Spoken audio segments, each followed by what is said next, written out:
आज विश्व कैंसर दिवस के अवसर पर आईजीएमसी के cancer specialist doctor Manish Gupta ने लंग कैंसर के बढ़ते मामलों पर चिंता जताई। उन्होंने कहा कि हिमाचल प्रदेश में लंग कैंसर के मरीजों की संख्या लगातार बढ़ रही है, जिसका मुख्य कारण तंबाकू और अल्कोहल का अत्यधिक सेवन है।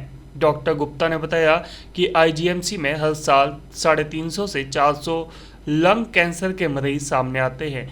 नेशनल डेटा के अनुसार ओरल कैविटी के भी काफ़ी मामले देखने को मिलते हैं। हिमाचल में स्मोकिंग और तंबाकू उत्पादों का उपयोग एक बड़ा खतरा बन गया है, जिससे लंग कैंसर के केस तेजी से बढ़ रहे हैं। जैसे आज कैंसर डे है तो 4 फरवरी को हम मनाते हैं। तो हमारे यहाँ पे जो पेशेंट हैं कैंसर के मेनली, जैसे अगर मेल्स में देखें हम तो लंग कैंसर के पेशेंट हमारे यहाँ सबसे ज़्यादा है। अब लंग कैंसर के पेशेंट सबसे ज़्यादा क्यों हैं? जबकि अगर हम नेशनल डाटा उठाएं तो वहाँ पर जो कैंसर मोस्ट कॉमन है वो ओरल कैविटी का। कारण ये है कि हमारे यहाँ पे स्मोकर्स ज़्यादा, मतलब जो हमारे यहाँ लोग टोबैको का यूज़ करते हैं वो एज स्मोकिंग करते हैं, तो और अल्कोहल की जो सेवन है वो भी हमारे यहाँ ज़्यादा है। तो इसलिए लंग कैंसर के पेशेंट बहुत ज़्यादा है हमारे यहाँ। और फीमेल बहुत ज़्यादा से मेरा मतलब कि फर्स्ट है, मतलब जैसे टोटल अगर हमारे यहाँ 2500 पेशेंट आते हैं, मेल और फीमेल दोनों नए पेशेंट जो रजिस्टर होते हैं HBCR या हॉस्पिटल बेस्ड कैंसर रजिस्ट्री में, तो उसमें से 350 से 400 पेशेंट जो है वो लंग कैंसर के होते हैं। अब मैं मानता हूँ कि हमारी स्टेट क्योंकि एक छोटी स्टेट है, पर हमारे यहाँ पे मेडिकल कॉलेजेस 5 हैं, एक एम्स है, एक प्राइवेट मेडिकल कॉलेज है, और सभी मेडिकल कॉलेजेस में डायग्नोस्टिक बहुत अच्छा है। डायग्नोस्टिक का मतलब CT MR एटलीस्ट सब जगह पे है, एक्सरे और अल्ट्रासोनोग्राफी तो अब सब डिस्ट्रिक्ट हॉस्पिटल्स में। तो हमारे यहाँ डायग्नोसिस जल्दी हो रहा है।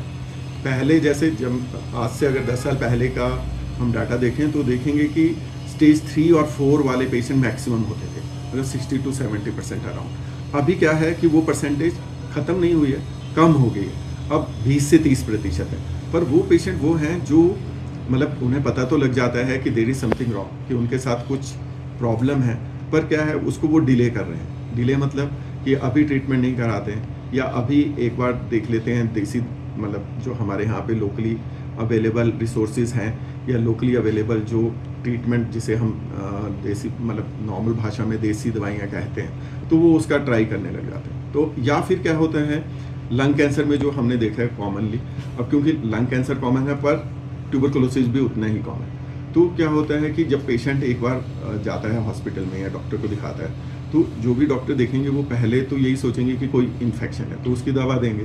पर जो पेशेंट है वो, क्योंकि हमारे यहाँ पे हेल्थ अवेलेबल इतनी आसानी से है या हेल्थ फैसिलिटी, कि पेशेंट जो है उसी डॉक्टर के पास ना जाके किसी और डॉक्टर के पास जाए, क्योंकि अवेलेबिलिटी है आपको।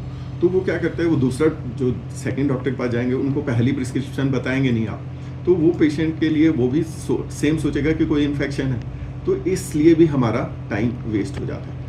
और जबकि मैं बोल रहा हूँ कि डायग्नोस्टिक हमारे यहाँ बहुत अच्छा है, मतलब सभी मेडिकल कॉलेजेस में, सभी डिस्ट्रिक्ट हॉस्पिटल में एटलीस्ट CT तो अवेलेबल है। तो हमारे यहाँ जो पेशेंट आ रहे हैं अब वो अर्ली स्टेज में आने लगे हैं। मैं ये बोल सकता हूँ कि बहुत अर्ली नहीं, मतलब हम चाहते हैं कि अर्लीस्ट पॉसिबल आएँ, जैसे स्टेज 1 से 1 में आ जाएँ या जस्ट इनिशिएशन पे आ जाएँ तो 100% क्योर हो सकता है। स्टेज 1 और 2 में अब ज़्यादा पेशेंट आ रहे हैं, 3 और 4 में पेशेंट आते हैं, पर उनका जो नंबर है वो अब कम हो रहा है।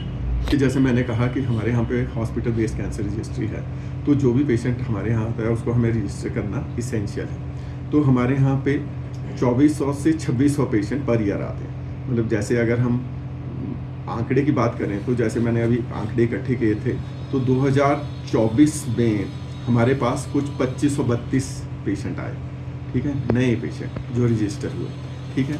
और जो ये पेशेंट है उसमें भी जो number of patient lung cancer के हैं वो ही मैक्सिमम है। जी सर, हमारे